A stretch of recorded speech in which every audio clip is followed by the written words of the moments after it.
Welcome to TED TV YouTube channel.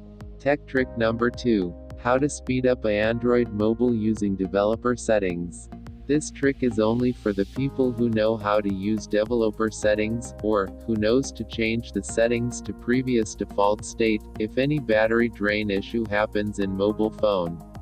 Step 1. Go to Settings, then click About Phone. Step 2. Select General Version, or UI version, tap 8 times to unlock Developer option. Step 3. Check for Developer option in Setting. If it is not available, then check in Additional Settings. Step 4. In Additional Settings, click and open Developer option. Under Accelerated Rendering topic, check for Force 4x MSAA.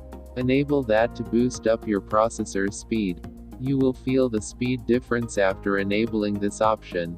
In the hardware accelerated rendering option, we have one drawback, that as enabling this option may results to high battery consumption. It may leads to battery draining and it may affect your battery lifespan.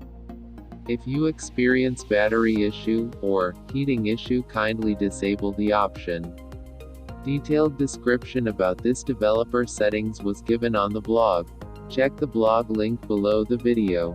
Subscribe to our TED TV channel on YouTube for more videos.